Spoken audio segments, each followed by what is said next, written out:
welcome to a show where you will hear about how our liberty is being eroded by the very people that swear an oath to protect it. Today, the president signed a big new anti-terrorism bill that would expand the government's ability to track down terrorists, but at some cost. On this show, we will discuss many of the lies that the government that hates us, by the way, we will discuss the lies that the people in positions of power and influence spread every day. And what is the best way to confuse children? Confuse them about their sexuality, confuse them about their gender, expose them to things that their little brains are not ready for yet. That is how they are confusing children. It is leading to chaos, and Big Daddy government, of course, can be there to pick us all up and take care of us at the end of it. We will also talk about how current elected leadership at all levels of government has been corrupted by power and control, as well as discuss the types of leadership needed to correct our republic's course. We the people. It was time to remember that we the people are the government. Providing assistance for the Ukrainians to defeat the Russians, that's the number one priority for the United States right now. I am your host, Larry Linton, retired U.S. Navy Command Master Chief and prior Tennessee House of Representatives District 12 candidate, and welcome to the Liberty, Leadership, and Lies podcast. Welcome to this week's show, ladies and gentlemen. Well, folks, getting ready to head back to New Mexico for another 3-week engagement with my client. I'm hoping for a bit cooler weather on this trip, but by now you all know the drill with sound quality. The next 3 episodes will be recorded in my hotel room without the great acoustics I have here in the Goat Locker studio. Before we kick off the show, I want to give a shout out to Pastor Keith Nix of the Lift Church here in Sevierville. He invited me to a Leadership One Day event this past Monday. It was a great day discussing leadership, along with some great worship and fellowship. Then on Tuesday, the Sevier County GOP hosted a meet and greet with Tennessee Attorney General Scamarietti. This young man is impressive, not only with how he really connected with the group, but also in his already documented accomplishments in fighting back against federal government overreach. In his comments, he perfectly captured the monumental shift in politics in our republic. And I'll discuss that a bit now, and then a bit later in this week's program, and how it relates to the lie we are focusing on in this week's episode. The shift in politics has been the move from passing laws in the legislature through the people's elected representatives to where we are now, where the 2 branches of government that do not pass laws are now attempting to govern. Now, scratch that word govern. The 2 other branches are attempting to rule the people through either executive orders or judicial rulings. Sounds kind of familiar, doesn't it?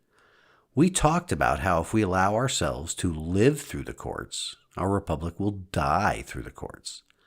The separation of powers constructed by our Constitution is being completely ignored. Attorney General Scamarietti is doing his best in trying to reverse that trend here in Tennessee. The one statement he made that I really enjoyed was this, quote, "I love suing the federal government," end quote.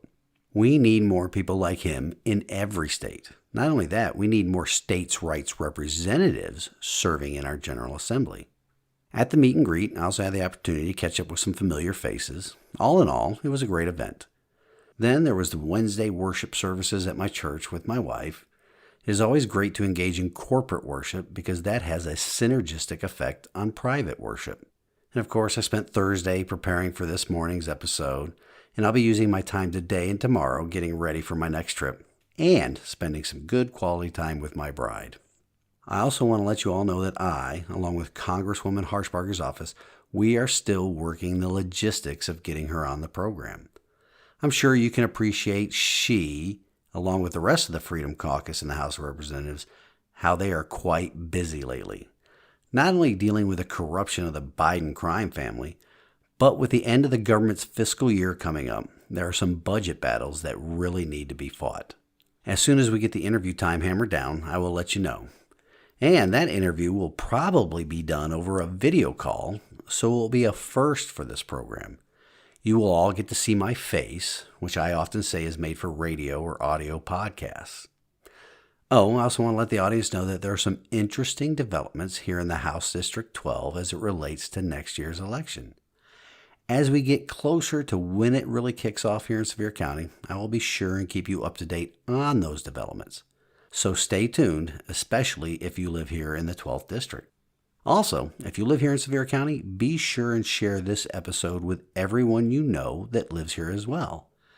This show will be the primary source of information in the county when it comes to the 2024 elections. In this week's episode on lies, we're going to talk about a couple of big ones that nobody really seems to want to touch, mainly out of fear, but also out of ignorance. So I recently read an article in the Tennessee Star that really points out one of the lies I want to discuss. And of course, it ties into my faith. And it should also be concerning to anybody that considers themselves a Christian, not only here in Tennessee, but across the nation. Because calling oneself a Christian is an oft-used lie that many politicians tell the voters in order to get elected, especially in states like my beloved Tennessee.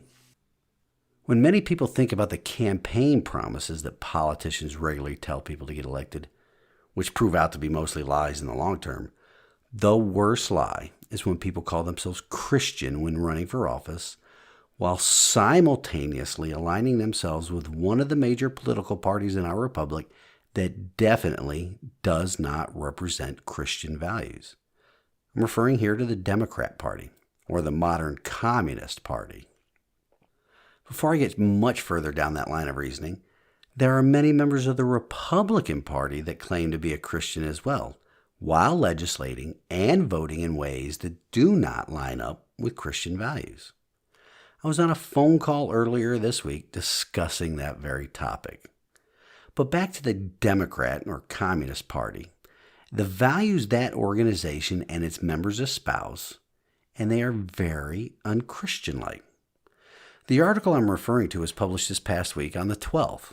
The headline grabbed my attention right away as it stated, quote, Democrat Tennessee State Senator says Christians use faith to justify hatred and racial terror, end quote. Of course, headlines and statements like that have been in use quite frequently lately, mostly on the part of the federal government in its targeting of political opponents in general and Christians in particular. They intermingle terms like white nationalism, Christian nationalism with white supremacy and domestic terrorists, and many others in a similar vein, all meant to foment division and strife among the citizens. This division in the electorate is necessary because it allows the rich men north of Richmond to operate behind the curtain to rob us of our liberty and our sweat equity.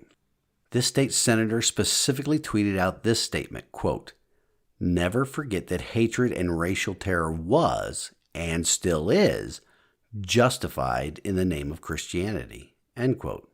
This politician, one state senator Charlene Oliver, who's a Democrat out of Nashville, of course, had this interesting tidbit on her biography page on the General Assembly's website, though. She currently lists herself as a Christian. Sounds a bit odd, doesn't it?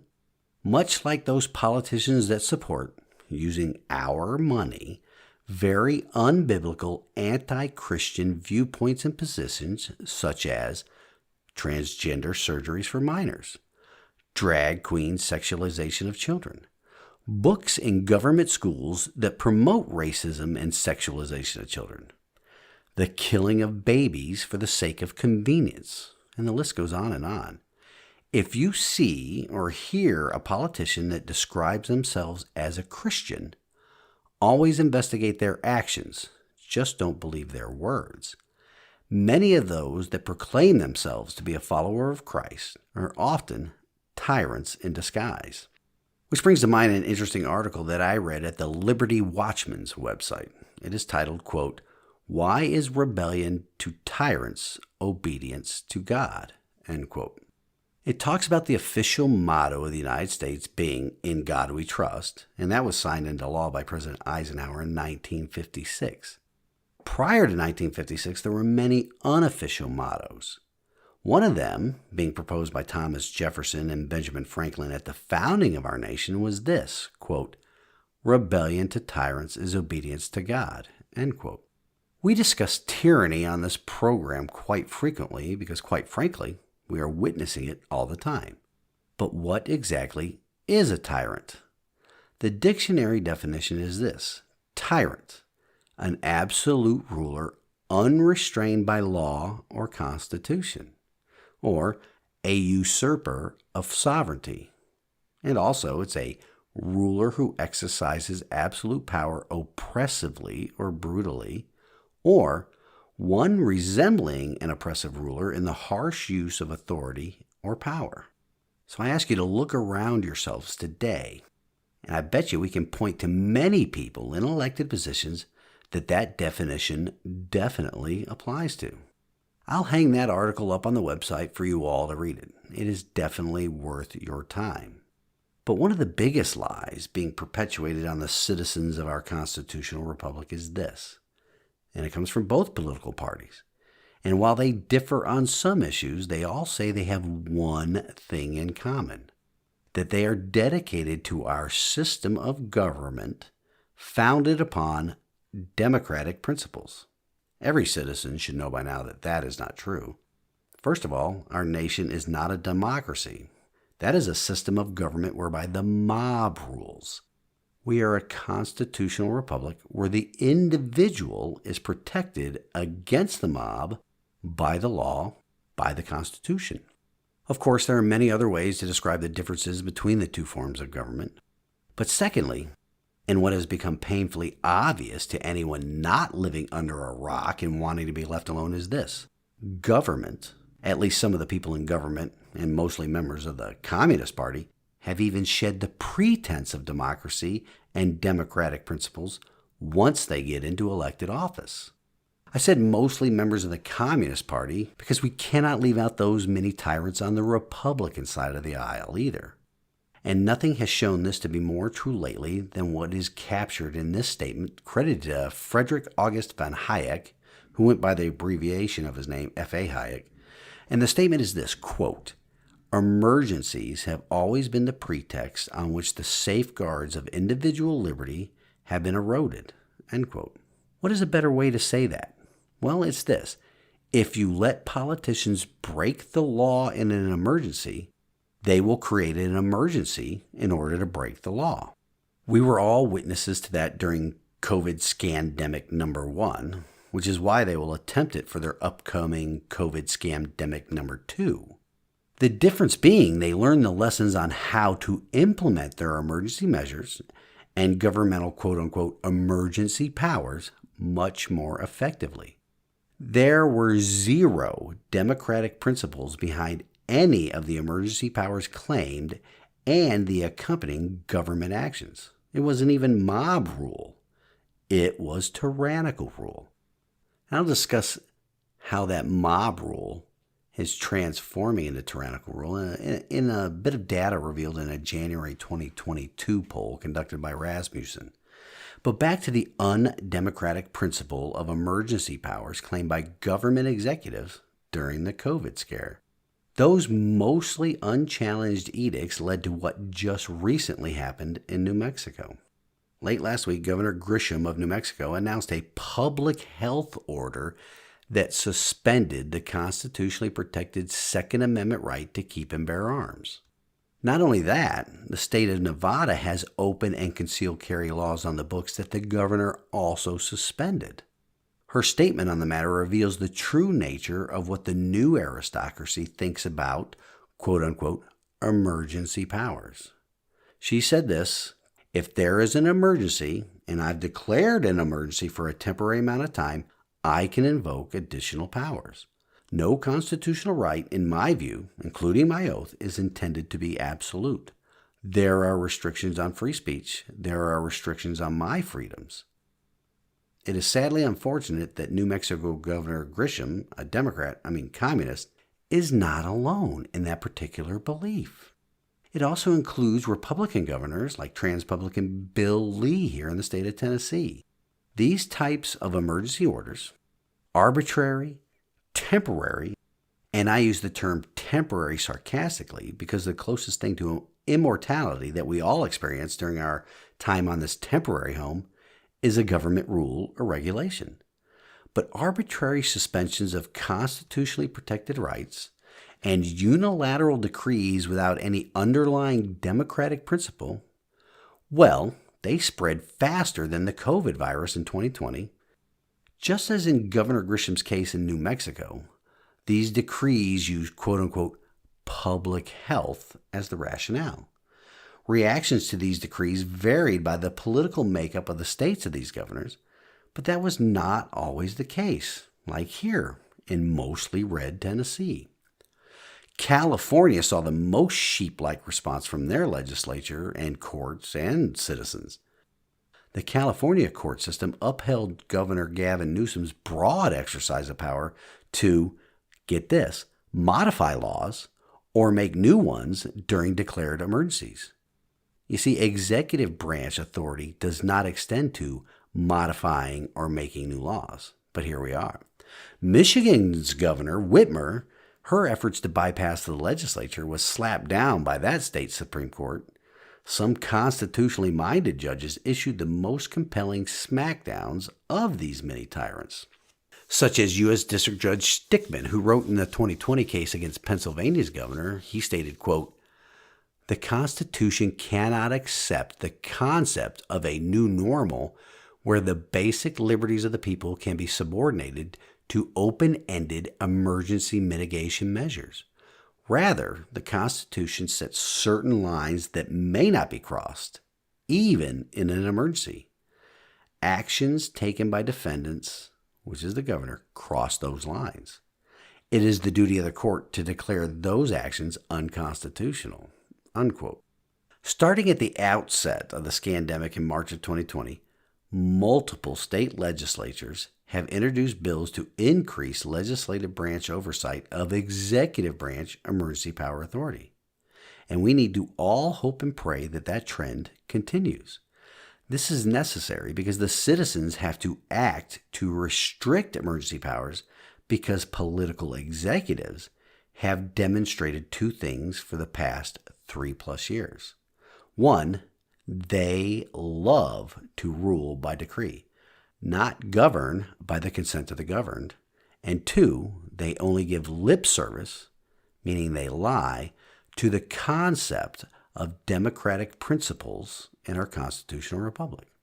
It's so prevalent today that last year, communist elected representatives and senators at the federal level called on the White House to use emergency powers to advance green energy causes, clearly demonstrating they lie repeatedly in their claims to protect democracy or state that they govern using democratic principles.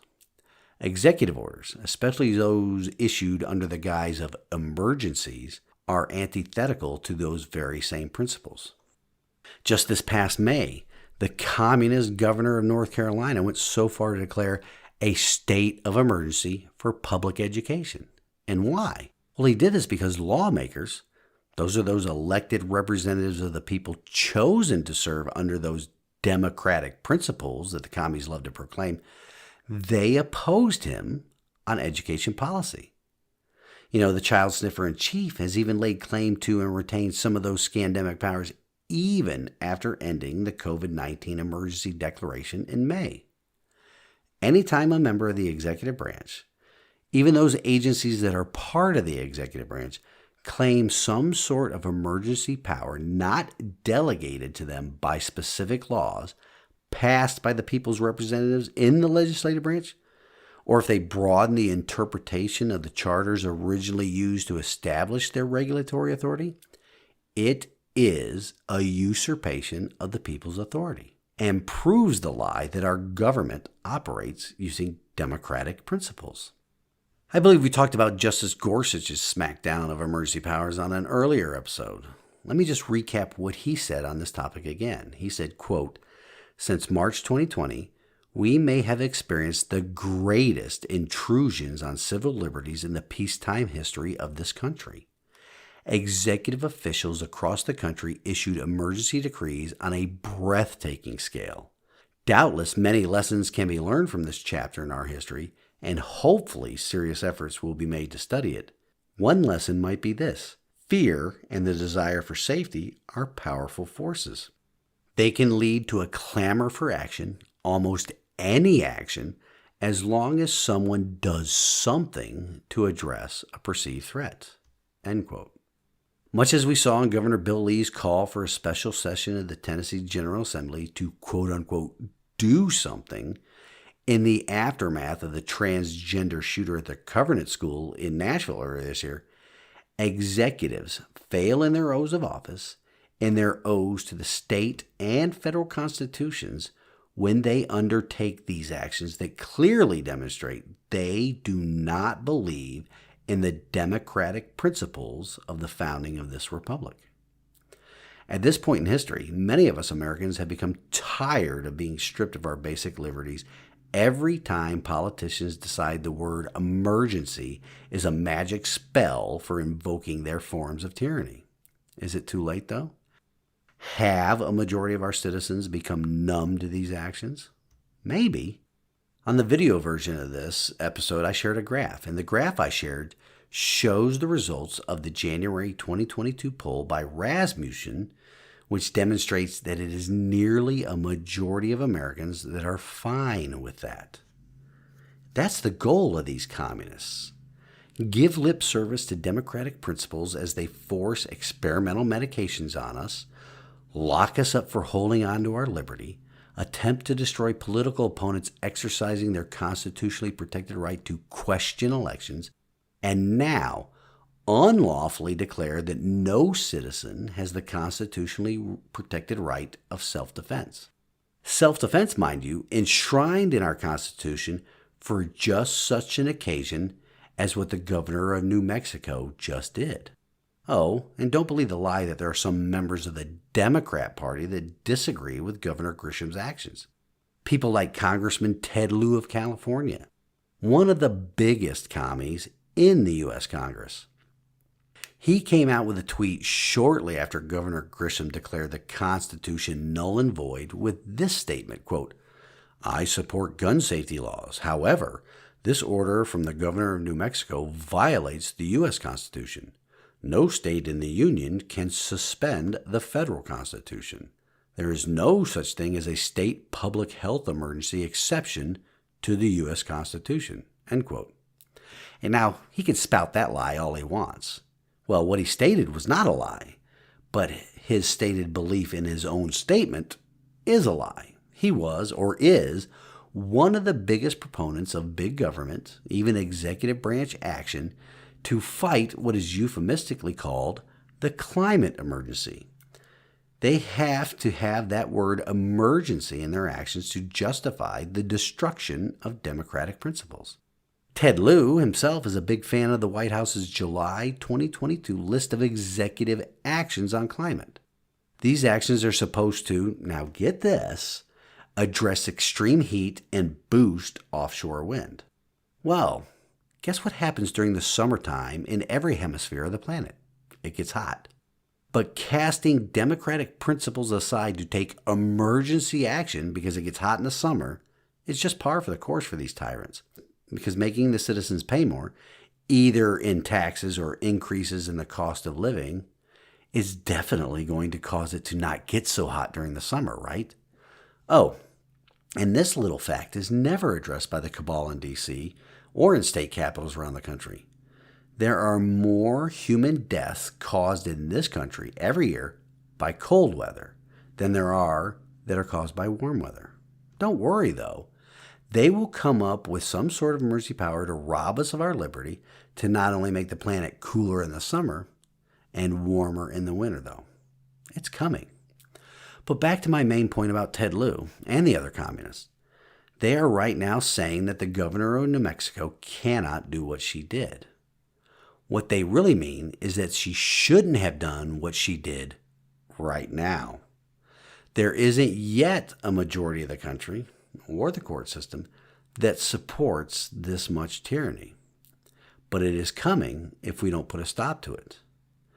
Governor Grisham came out with this order too soon and will now put even more scrutiny on emergency power declarations and usage by executive branch officials.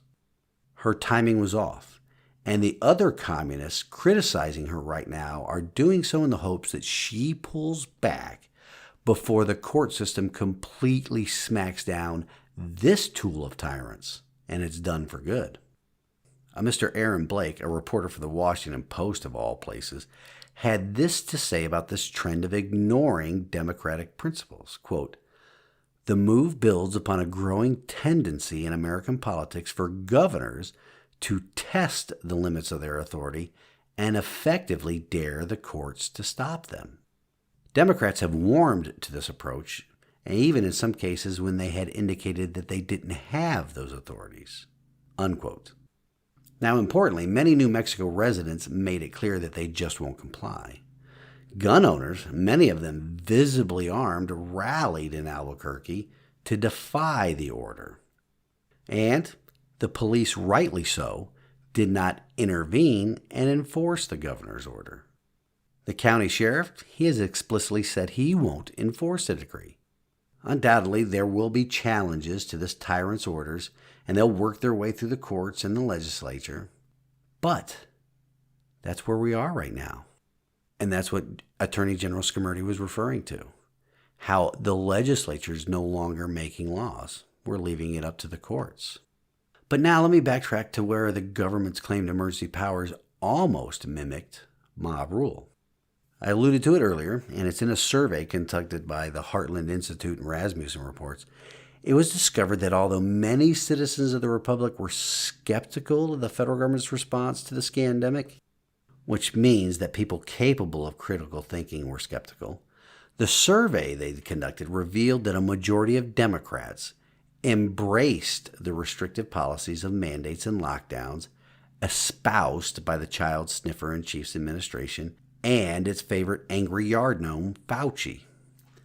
This included punitive measures against those who haven't gotten the emergency use authorization experimental jab that is often administered without implied consent, but through coercion.